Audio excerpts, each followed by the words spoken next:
What's going on, everybody? Welcome back to another late night in the BrewLab with me, Lone Fox, your brew master in chief. And tonight in the BrewLab, I'm coming at you with another Sanguine Brushstroke brew.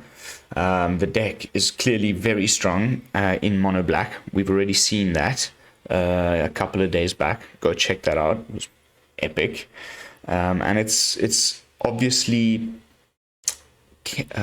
kind of sculpting itself a spot as a top tier deck in Alchemy format, in the Alchemy meta. And I was interested to see whether there would be other combinations, whether the deck could be made better or worse by adding other color combinations. And I know a few other content creators on a similar mission.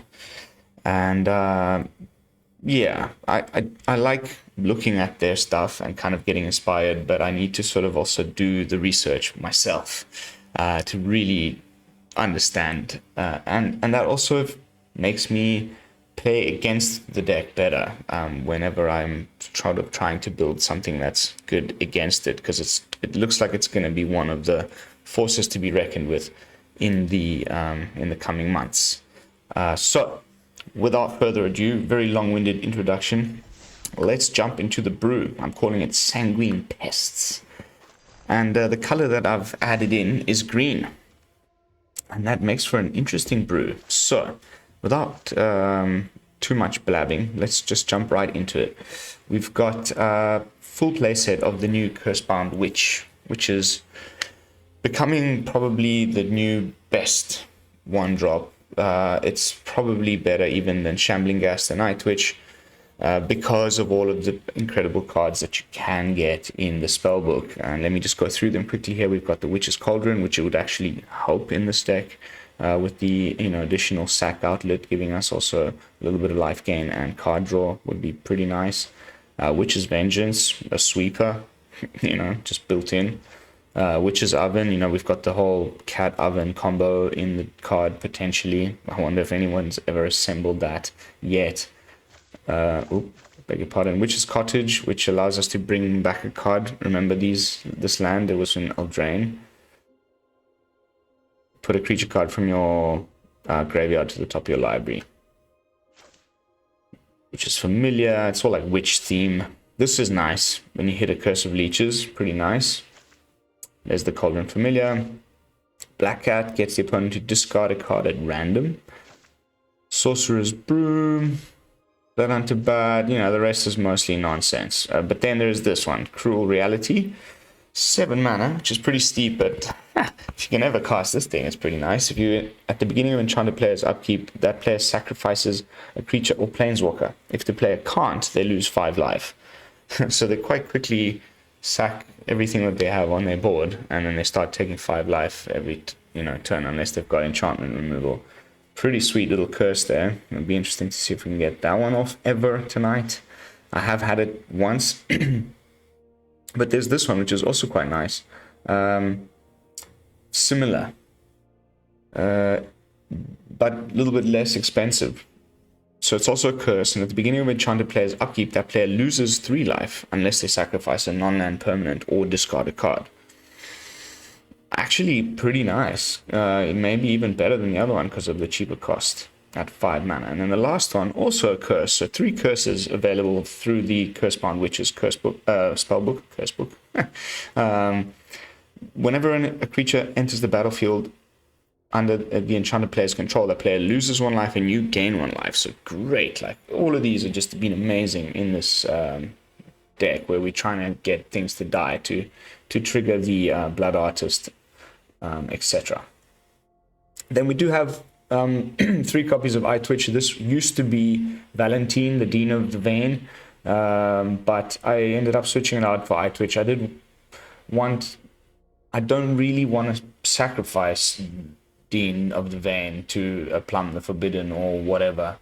I want him to stay on the board, and so it was just a bit weird having him there, even though it is a nice card and did make Pests, which is kind of the rest of the point of the deck. But just having an additional way of getting into our lesson board alongside Hunt for Specimens meant that I can more reliably cast all 7 of these cards in the length of the game. If it goes long, we do have 7 learn cards. We do have 7 lessons, and there is also Harness Infinity, so we can sometimes get those learn cards back from the graveyard. Then we do have 2 copies of Dig Up. It was so hard to squeeze things in here. I was trimming numbers for a while. This deck, I think, is a little bit of a work of art. I've been really tailoring numbers and fiddling with it for a while now, and the mana base and trying to make everything fit in. And I wanted a few more copies because the tutor effect is just so powerful. But 2 is all I managed to get in here. So probably only ever going to be used for its cleave cost. I don't think we'll be using it to find a land very often unless we get completely screwed for lands at some point. But the Eyetwitch and the Hunt for Specimens, getting us environmental sciences often helps with that as well. Then we've got Hunt for Specimens, already talked about, making a pest, very important, sacrificial fodder for our combo kill, which I'll get to in a moment. Then we've got Plumb the Forbidden as our main card draw engine, as well as, you know, you can have it copy itself no matter how many things you sacrifice to it, and that means it's also a great sack outlet to do a great big combo wombo, sack everything in one go, and have the Blood Artist out and just get a bajillion triggers, which is oh so sweet. I've had it happen a few times now in testing, and it's oh my goodness, that's what I live for. Then we did want to weave into the deck because, okay, quick tangent, Sanguine Brushstroke and Blood Artist, it's 2 parts of the same card essentially, because you play Sanguine Brushstroke, but you do get a Blood Artist, which then is conjured. It becomes a card which you can reanimate and interact with in the graveyard, etc. Sanguine Brushstroke has to do with blood tokens, whereas Blood Artist has to do with sacking stuff. So because I went way more heavy on the sacking stuff with the Pests and the Plumb the Forbiddens and things, but there's a much higher probability that Blood Artist will get removed from the battlefield as opposed to Sanguine Brushstroke because it's an enchantment. I did want to have some blood token support, that if we are unable to have a Blood Artist on the board when we need it to be, then we might be able to ping the opponent down for those last points of health via the blood token synergy with the Sanguine Brushstroke.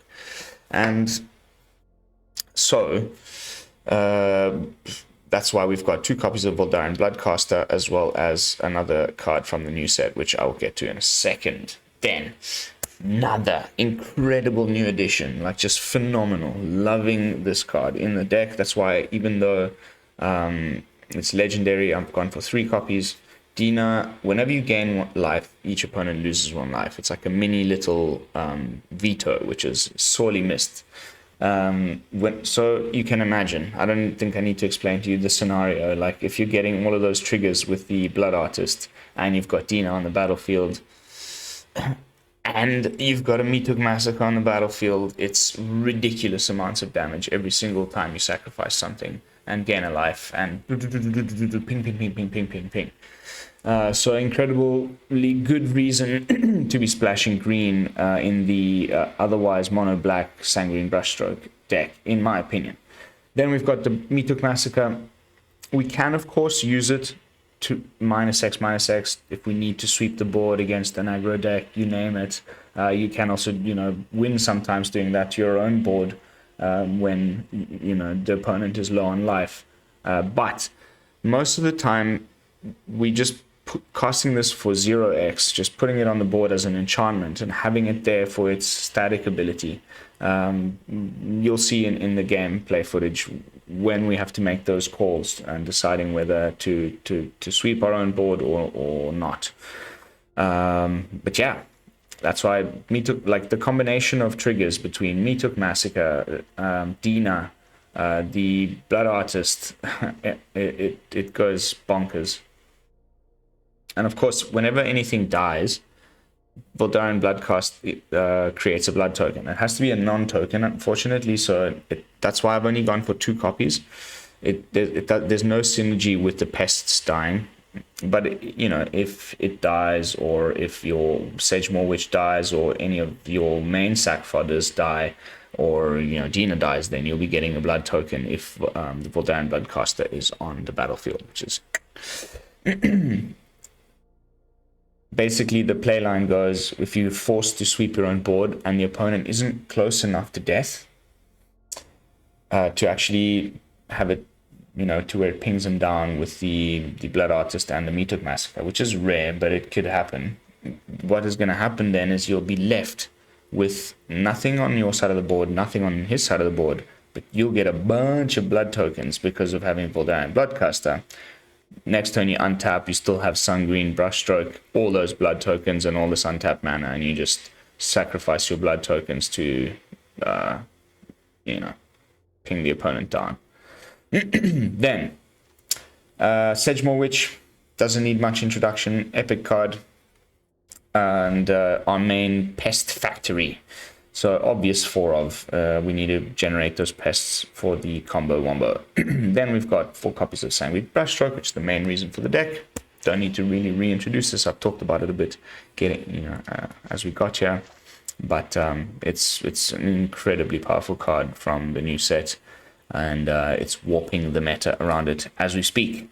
Then we've got last little blood token payoff in the 4-drop slot. I couldn't have too many actual 4-drops because the Mortality Spear we're mostly going to be casting for 2 mana. I'll get to that in a moment.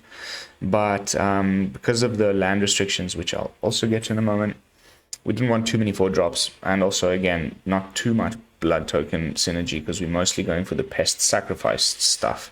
But when Citystalker Connoisseur enters the battlefield, target opponent discards the card with the greatest mana value among cards in their hand, and you create a blood token. So it's pretty much a 3-for-1. You get a death touchy 3/3, the opponent sacrifices a creature, and you get a blood token. So perfect fit for the deck. So 2 of. Wish I could run more, but the land restrictions, I'll show you. Next up, Mortality Spear as our removal card of choice. We do also have 2 Necrotic Fumes on their side, which we can, as I said, very reliably access and have always sacrificial fodder to use with. So the lack of removal should be okay. We've got the Meathook Massacre and Mortality Spear and the 2 Necrotic Fumes, and that's it. But it's the type of deck where we're sort of letting the opponent do his things, and while we're just deploying our combo pieces, and then it just we ping him down to death very quickly. And of course, don't forget, we've got all the stuff that we can access from the Cursebound Witch, which kind of adds a bunch of cards that aren't really in the deck to the deck, which is really weird. But yeah, Mortality Spear is fantastic, obviously, in this deck. You can destroy pretty much anything except for creature lands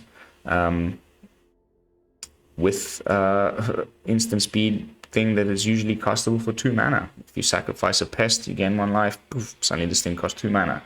There's so many things that is, we're trying to gain life so that it triggers Dina. So the Mortality Spear's cost reduction is going to happen more often than not, and that's why I've decided to go for this as my removal of choice in the deck. 1 copy Harness Infinity because it's a Golgari deck, and why not? Like, you top this thing in the late game, it can win the whole game. It just swings it completely. You just cast it at the opponent's end step, instant speed, bring your entire graveyard back to your hand, untap, its own. That usually wins you the game. So I always like to run 1 copy at least. I prefer to run 2, but there was just no space. Then the mana base. This is very important. Okay, so there's only actually 16 lands in the deck, but that's because the majority of the stuff is happening over here in the 3-drop slot. Like I said, this is being cast for 2, and there's only 2 4-drops, so it's really just like a very low curve, 2.5 average mana value. And if you add the 4 Agadeem's Awakenings, that actually brings the mana base to 20 lands. So don't be shy, cast the Agadeem's Awakening, play them as a land when you need to, because, but again, dig up. The Eyetwitch fetching environmental sciences and the fact that we have a very low curve, it's been enough. You'll be surprised. And it's allowed me to squeeze in a lot of stuff into the deck, which I wouldn't have otherwise by trimming the lands. Lesson board wise, we've got 1 environmental sciences, 2 necrotic fumes I already touched on, 1 containment breach because, you know, why not? Then 2 pest summonings, more sacrificial fodder, and 1 mascot exhibition for the late game.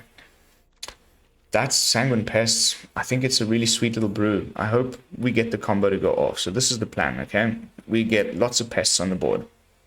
We get a Blood Artist, a Dina the Soul Steeper, and a Meathook Massacre on the board, and then we Plumb the Forbidden, all the pests, and kill the opponent.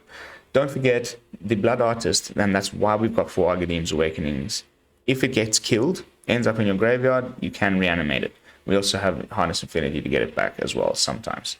So, yeah, let's jump into some games. Now, at this point in my videos, as usual, is when I like to do a tiny bit of self-promotion. So if you have not subscribed to the channel yet, kindly consider doing so. We are well on our way to 500 subscribers, at which point a giveaway is going to be triggered. I'm giving away a bunch of cosmetic items. So if you'd like to take part in said giveaway, you need to be a subscriber. And what else? Well, yeah, don't forget to do all the YouTube stuff, of course. If you could like the video, leave a comment. And if you do want to be notified of future daily uploads, hit the bell icon. All right, that's out of the way. Let's play some freaking Magic. That's a sweet hand. You see, even with the... You kind of trick the hand smoothing algorithm by running these low mana curve and few lands. You always end up just getting 2 lands anyway in the beginning. I shouldn't have jinxed... I shouldn't jinx that. My usual luck. Twitchy boy. I think we're gonna play a tapped Agadeem's Awakening next turn to guarantee the Sanguine Brushstroke on turn 3. Typical shuffler, matchmaker, like first game. I'm playing Golgari, they play Golgari. This like happens every night. Yeah, definitely gonna play this tapped. And got another 1-drop off the top, which is just fantastic. The opponent burnt his treasure to play that Ghast, which means he's quite confident about his lands. Ooh.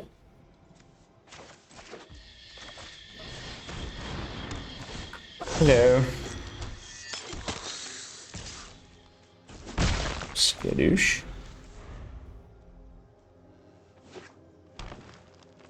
Now we're in Binding of the Old Gods territory.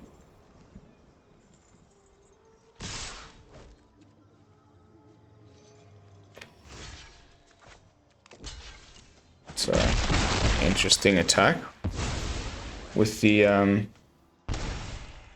little innkeeper boy. I wonder if he'll go for the artist or for the witch. Or the treasure.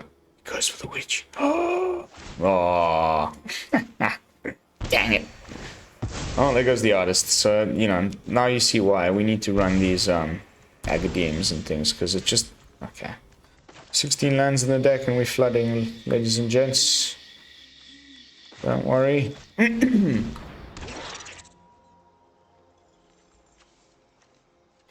What could he be running? Could this be a mirror match? It's highly likely. Let's go just grab that Containment Breach just in case. And then I'm going to plumb on their end step.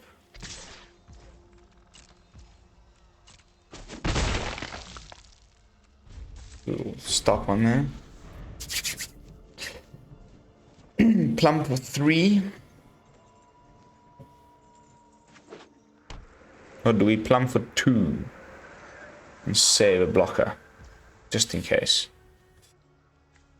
I think we plumb for 3. We'll get some sweeper or something, I believe, in the heart of the cards.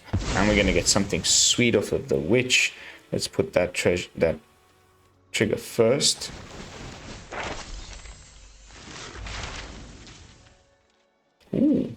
definitely taking the curse. Like, 100%.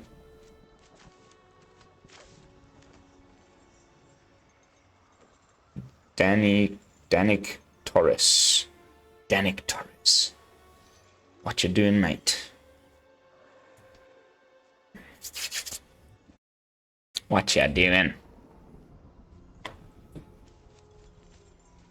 Oh, it's been a long day. And now we've got some salty ropers. Maybe he's also deciding on a plum. Stroke. Connoisseur. Bloodcaster.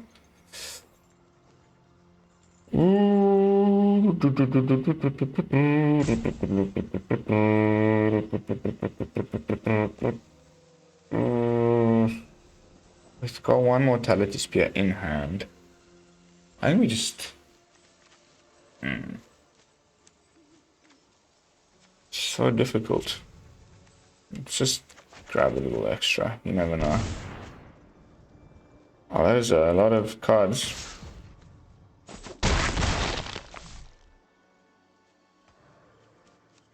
Should have waited for the attack to plumb. That was a complete misplay. I don't know why I did that then.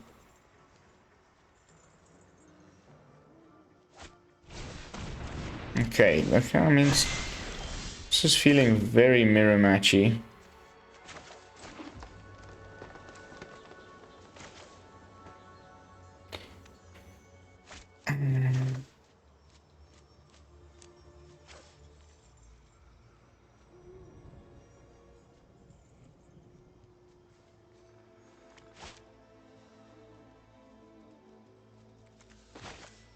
Play out the Voldaren boy. I mean, this, what am I saying? The Connoisseur. Oof. What a hit. What a hit.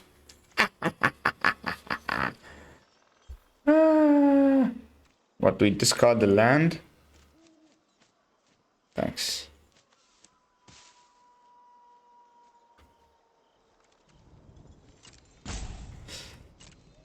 I think we discard one of the Voldarens.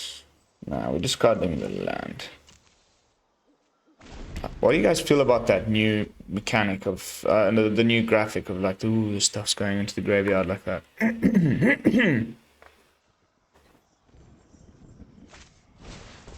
Man, this is a freaking mirror match. The only card we're not running is the Scorpion zombie boy. Which is actually probably a pretty good idea, although I do prefer Sedgemoor Witch, just... I don't know why.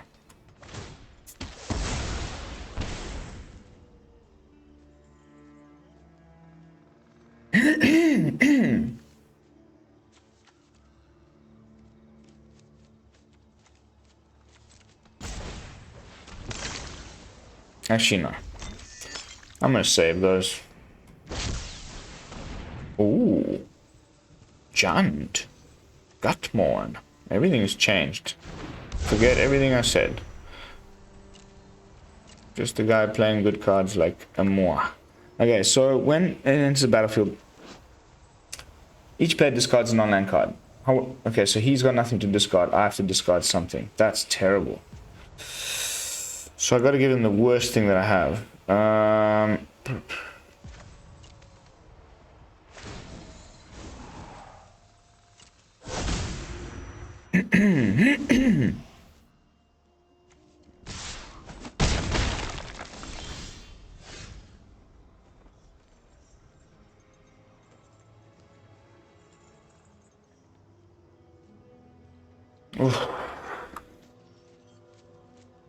My thinking here is to go and dig up a Meathook Massacre of my own. The alternative is to play the Curse of the Leeches, and then when we get the life gain, we can use the Mortality Spear on his 3/2. And hope that he doesn't get any more discard stuff. I think that's the play, and then we, hope to get a Meathook Massacre next turn.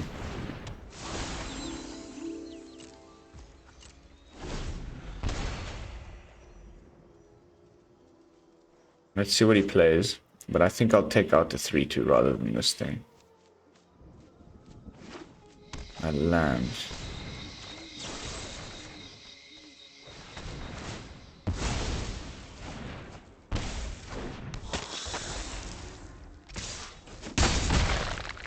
Whew. Massacre off the top. Baby, yes, that is just the sweetest thing ever. It's a pity he has his own one. But we're going to get rid of it next turn with the Containment Breach. So now the life totals just go straight back to where they were. He makes a treasure. Unfortunately, he gets a bunch of blood tokens. Stole my Bloodcaster, but we had no choice. Okay. Out of my way. I have a wedding to start.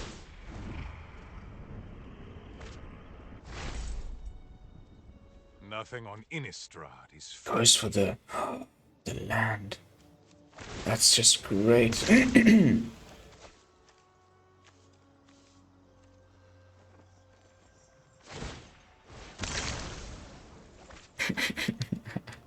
Just getting lands. That makes me a happy person. Dude, third land in a row. Lol. Nice. Okay. So, I think we have to do this. Unfortunately, the poor little Voldaren.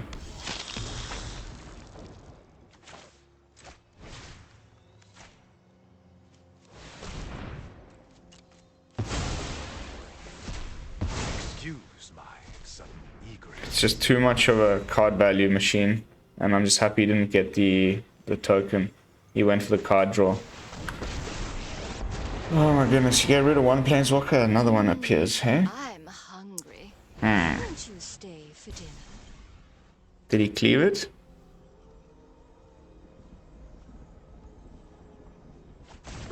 Sure. Makes the... Aren't I generous? Okay, so I think we need to use our dig up to go and fetch something useful here. And what might that be?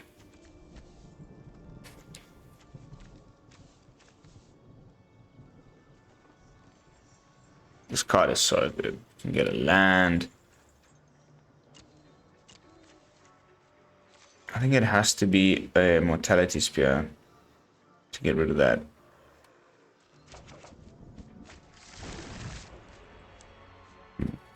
Pardon me. Oh man, I wish I had one more mana, but that's okay.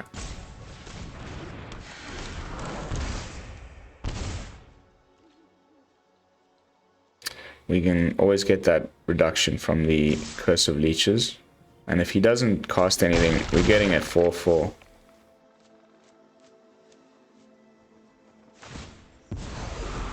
It's bold to bargain with me. Oh, bugger.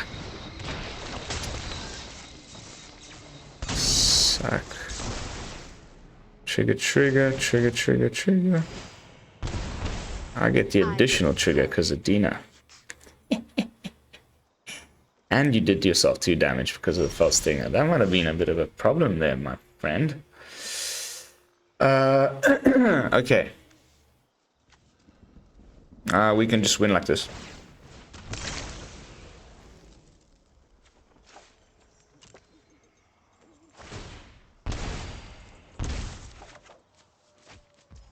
Ooh. We can do a 2 mana. What can we get back for 2? A Voldaren and a Witch. Is that better than just winning now? Nah.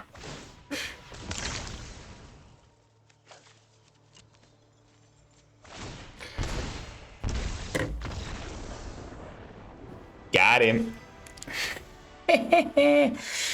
Game 1. Victory. That is, it's been a while. It's a refreshing change from the usual streamer's curse. On to the next one. Hope that sets the tone for the night. And I hope that kind of makes a case for Dina in the deck. Even in that situation where we were mirroring each other's Meathook Massacres. The Dina was the additional bit of damage that got us over the finish line there. Oh.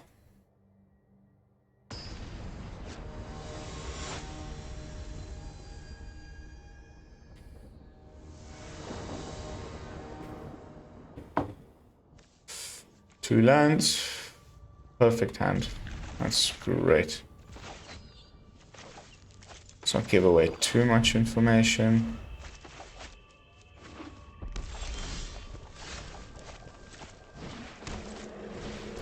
Shock. No? Okay. That means it's probably is it. Hello. Good game. Yep. No. So we gotta get the sciences because we bricked. GG.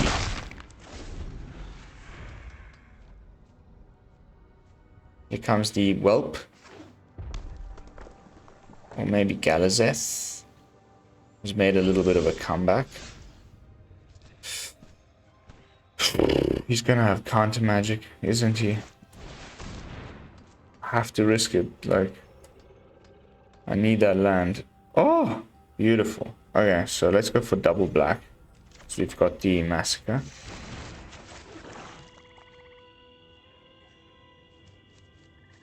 And then it's swing time. Okay. No problem. This matchup's probably quite terrible for us though. I wonder if we can pull through. And which particular variant of this horrible color combination we're looking to face down. It's looking more like dragons, which is better than just like Krakens and Lairs.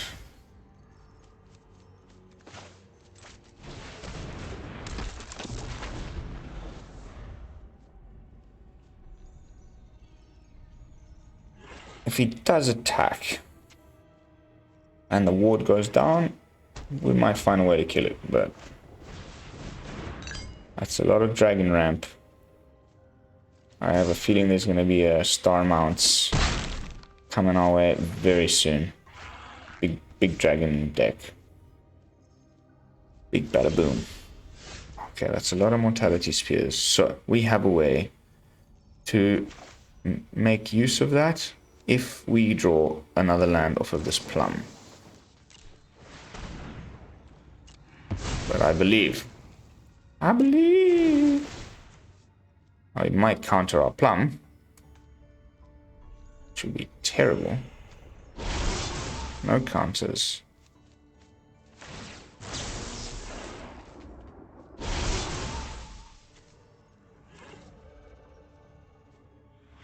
Hello?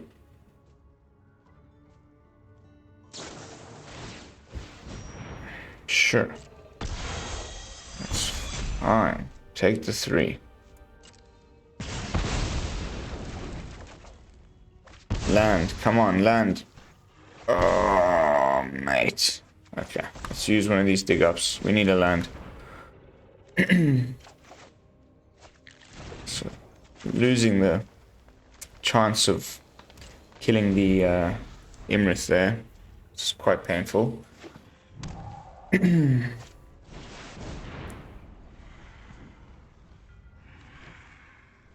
Jeskai? Jeskai? I like Jeskai. I like Showdown of the Skulls. I'm taking notes. Chaplain? Interesting.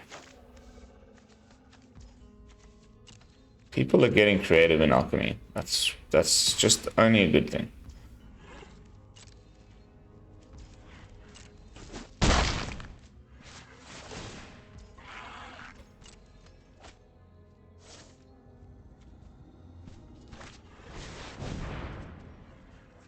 Not my precious, precious lands. How dare you? That's terrible.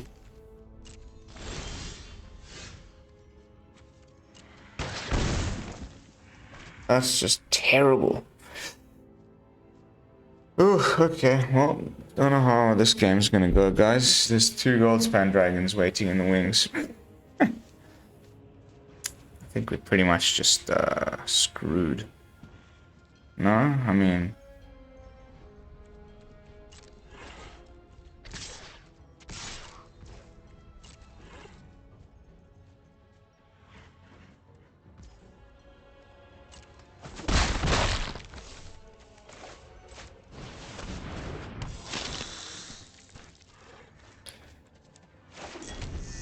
Another Imrith.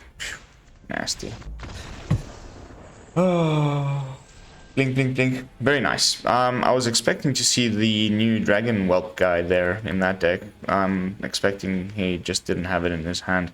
Because the combination of Dragonkin Orb thing and that Whelp, you can get like these guys that were usually a little bit tougher to land early game down really quickly. And I like that he's gone for Jeskai so that he can have showdowns. We might have to test something out like that ourselves in the next couple of days.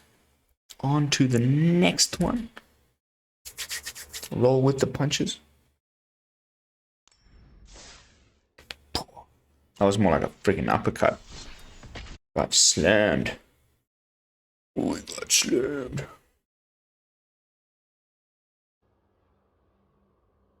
Ideal draws allow you to curve out by both playing a land and spending all available mana every turn for the first few turns. Thank you. Play cards from your hand to the back.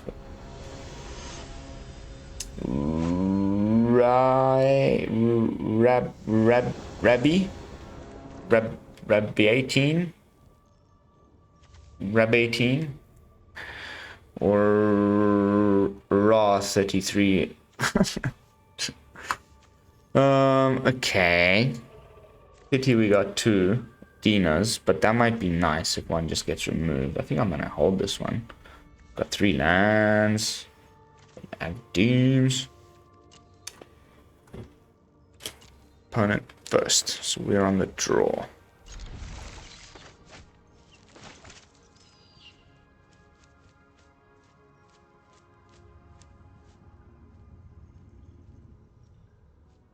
Ooh, massage would be so good.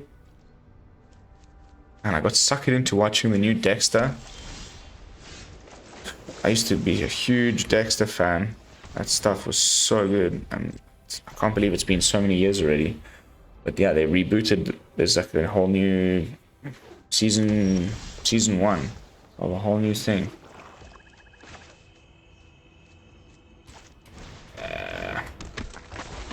Courtesy tap, pass, turn.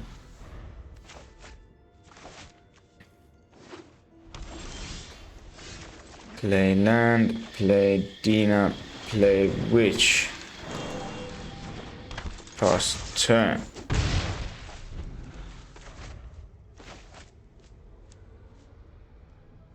Come on, just want to get the combo off on camera for you guys so badly. It's the best thing that I've done in Magic in a long time. I had real fun doing that today. My goodness. Ping, ping, ping, ping, ping, ping, ping, ping, ping. And I had one of those real trooper opponents that like stuck around for it. I guess he was also just like, oh my god, this is insane. Do we kill the pig? No, we cannot yeah. That's like the perfect counter to our deck. So we definitely need to get rid of the pig. We wouldn't have been able to sacrifice anything to the Plumb. Shuts down treasures and sack decks, which is why it was like 2 of sideboard in like historic for ages when this when the Jund sack was like rampant. Oof, we're gonna go get our 1 copy of the enchantment removal we have.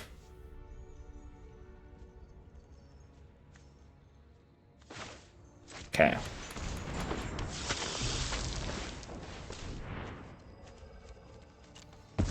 Make those blood tokens.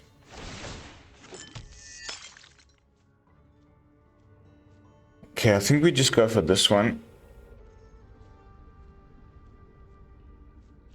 Because it's cheaper.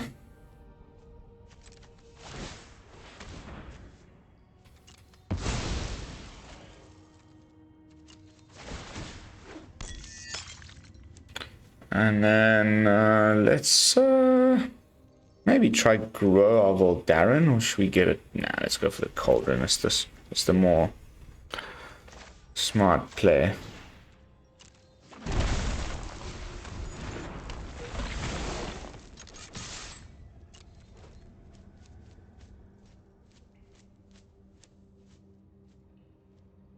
Come on, block it. Please block it. I know you want to.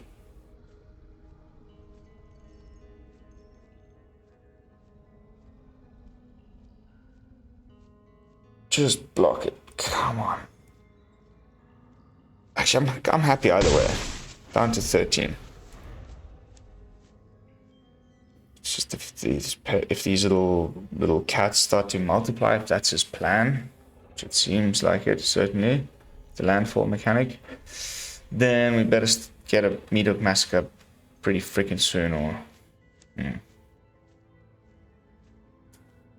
We need to get a lot of pests in the way, but so far none of that in hand.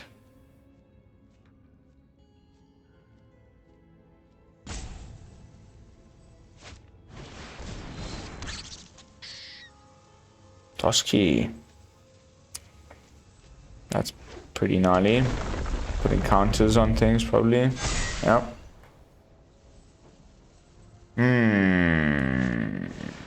Oh no. That's even more counters.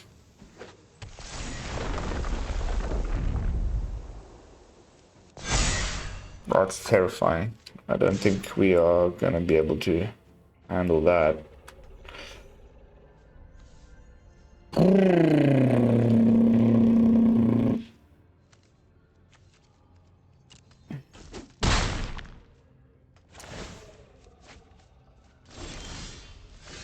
Come on with this flooding. It's quite ridiculous.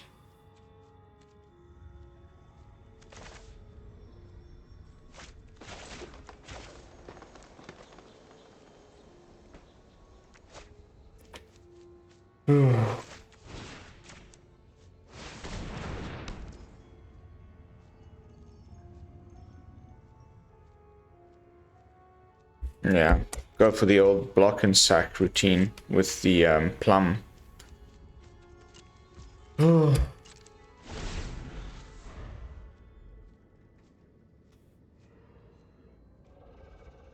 Discard a card or sacrifice a non-land permanent.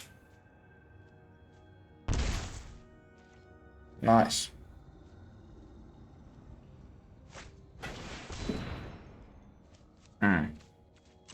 Alright.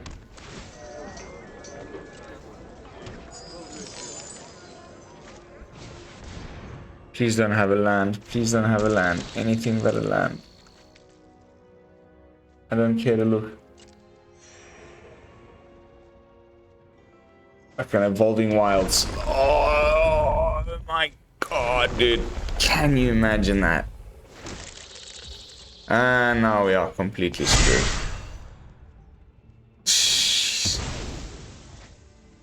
Nice, man. That is disgusting. I hate Screw Swarm.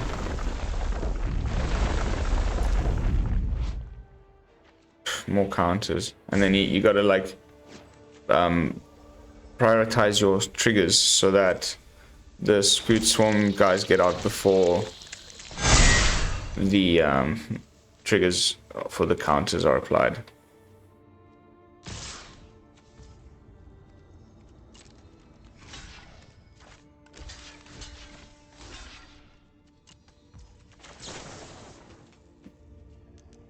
I wish I had blood on the snow now.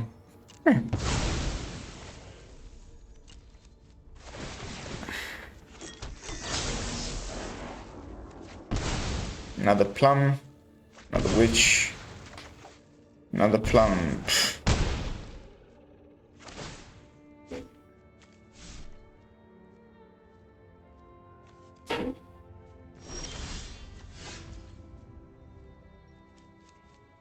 That's gonna be game.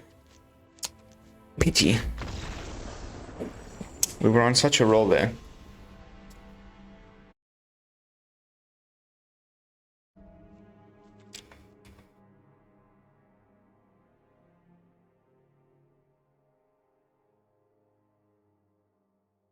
I don't know about you guys, but like, does it just feel slower?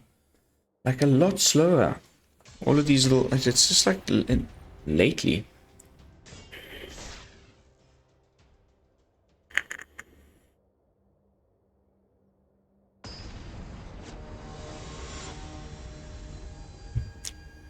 Sparta.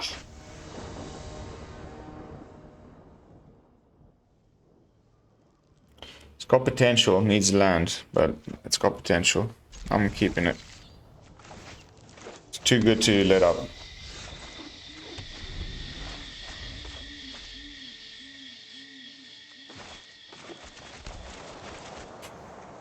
Ooh, Abzan, huh?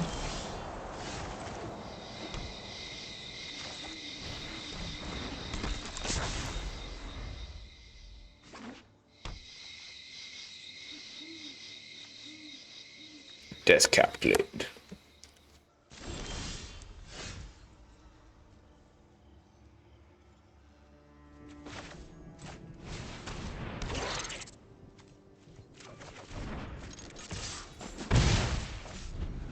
The pattern is repeating.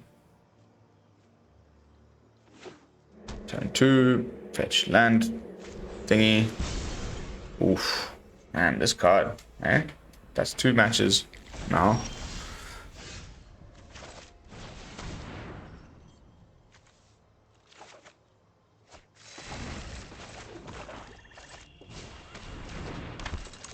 Boom, boom. I wonder what he fetched. Doomscar. It's one reason to splash white in mostly black and green deck.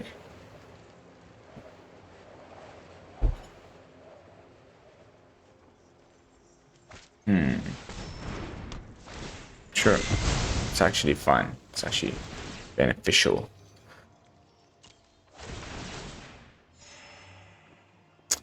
Oof. Curse.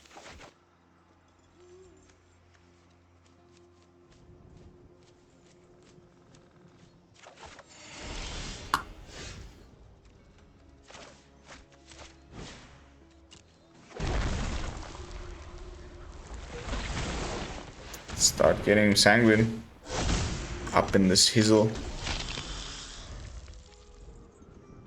We got 2. Don't forget. Uh-oh. Nerfed a Seeker.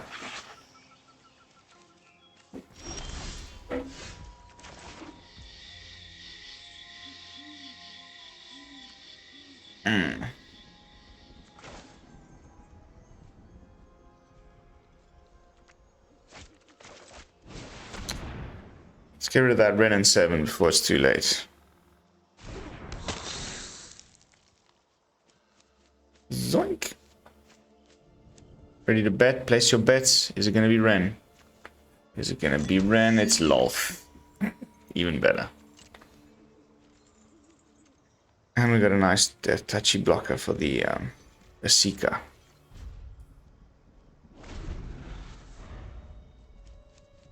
Man, tired. What? He had a secondary loss. They always do. Darkness will swallow the light. Subservience will be rewarded. You really gonna attack into my death touch boy?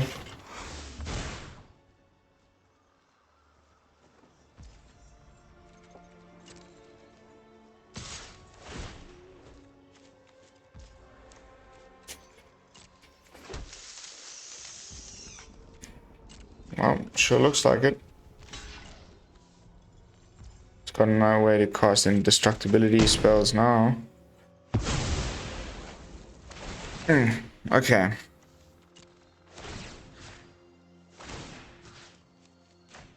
Bing, bing.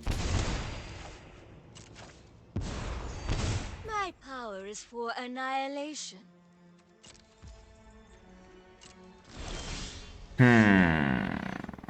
Interesting.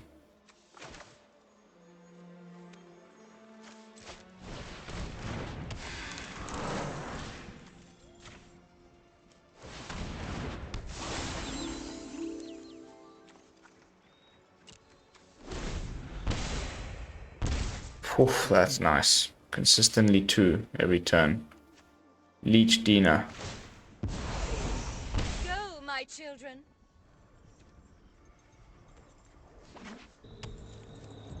Enters the battlefield. Target player loses 2 life, you gain 2 life. For the sake Plus of all 1. Innistrad, my Nah. will must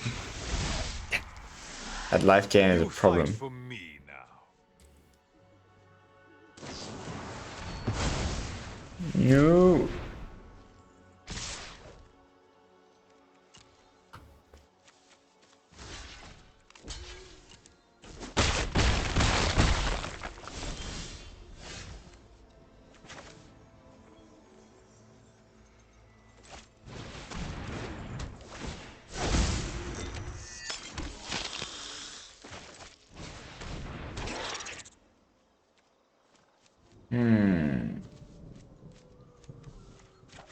Let's get rid of that enemy's massacre.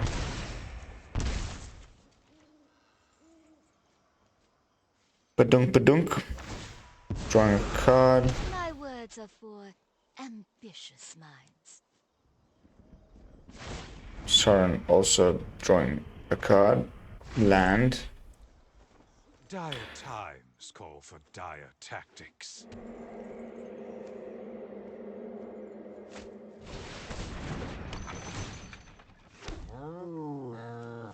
Okay. Now do we go for the Seeker's Chariot or for the Meathook Massacre? Don't forget our Mortality Spear can kill these too.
So now, what am I going to target with the Mortality Spear? That is a question.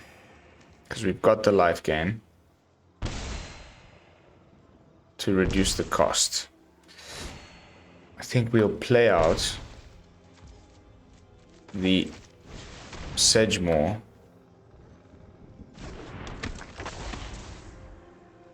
and go for that play probably next turn. I'm gonna remove as a seeker. Can we get there? Because I want to like use the blood this mana for the blood token to be able to maybe draw a massacre. Put away this blood hunter bat.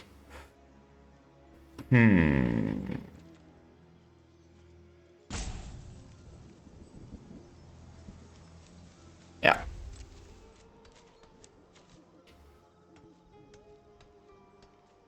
This life gain's a problem.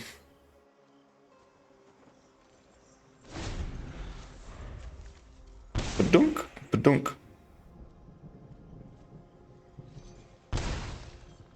Nice, this is nice.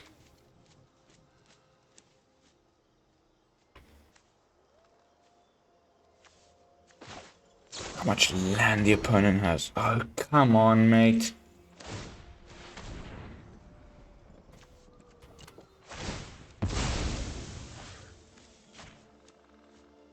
That's so annoying. But luckily, us sacrificing it means that we can reanimate it. It's not gone now, like the other one. Go on, run. But we will catch you. The opponent's got so much land. I have a feeling there's supposed to be a Ren in 7 somewhere here. It's like a My ways are not Golgari's, Abzan Super Friends. There's probably also the new Planeswalker Kaya.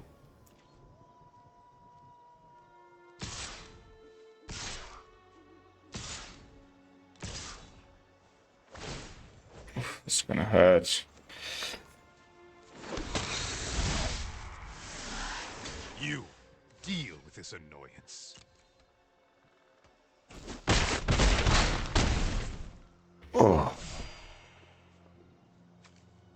The second. Where's my massacre?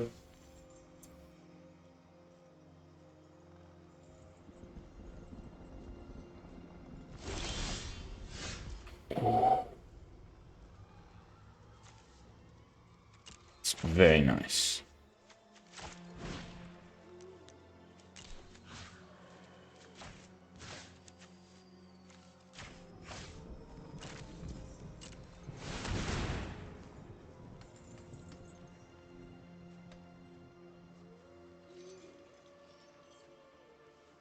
Hello.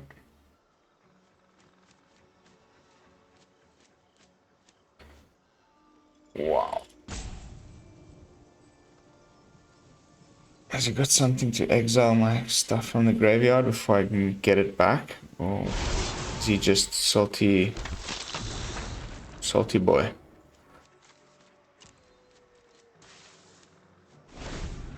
Badunk badunk.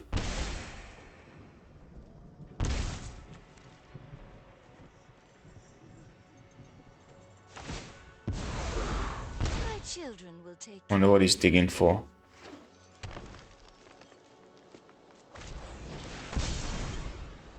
Oh, that's literally digging. Sweet little art work here. It's like this almost Matrix-like weird little worm thing. You know, the robot they put on his belly.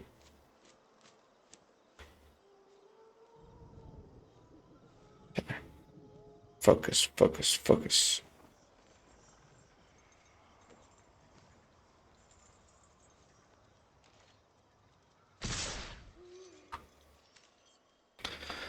Okay, he's going in hot.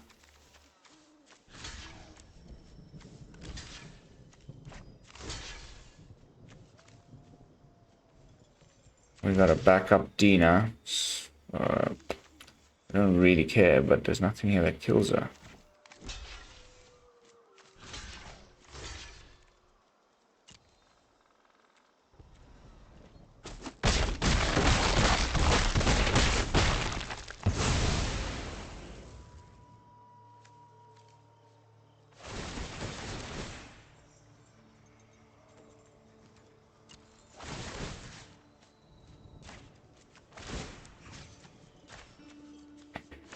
Now the Dina comes into play. Watch this.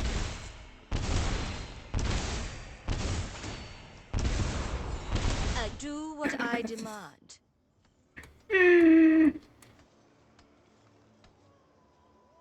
Now, if he had the sweeper, which is why he would, like, you know, attack with everything, we win because of the Blood Artist being on the board and the Dina. So,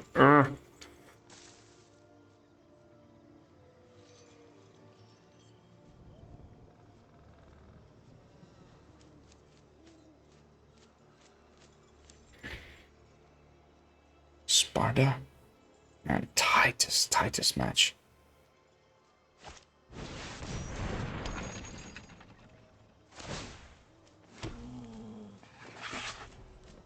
The one cat just doesn't feel as crazy as it used to.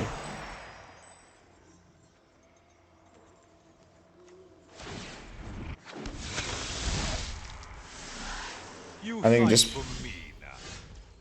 just by sacrificing stuff, we win. Watch this.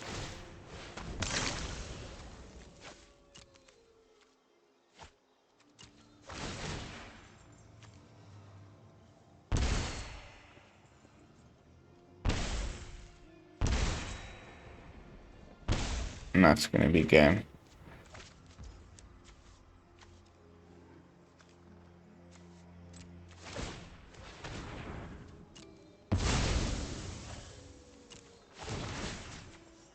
Bink, the bunk, the bank. Ending on a win.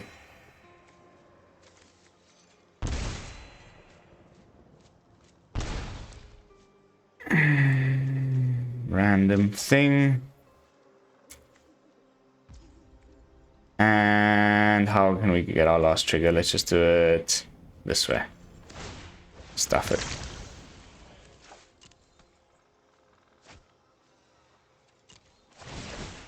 Oh. Oh. Did it. We did it. Just on the 1 hour mark. Perfect. Perfect way to end the day. That's going to be it for this video. Let's jump back into the brew briefly just to have some final thoughts on the matter. I've already seen 3 other content creators do something similar. There was Total MTG, did very similar to mine, but he had like slightly different sack fodders and like different numbers of things, and he was playing the Scorpion thing. Also, I saw Croaky's doing something similar. He had Old Rutstein in here, which might be something worth thinking about. Although I don't really like self-mill too much, but there might be something to be said. I didn't watch all of Croaky's video. I just kind of sniped his deck list.